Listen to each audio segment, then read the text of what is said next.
पैसा छाप्ने रमाइलो र सजिलो प्रिन्टर बनाएर देखाउँदैछु साथीहरू।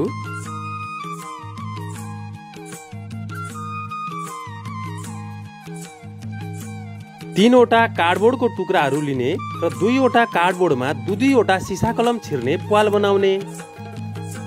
अब प्वाल पारिएको कार्डबोर्डहरूलाई अर्को कार्डबोर्डमा टाँसिदिने र दुईवटा सिसा कलम लिएर तलको र माथिको प्वालहरूमा छिराइदिने।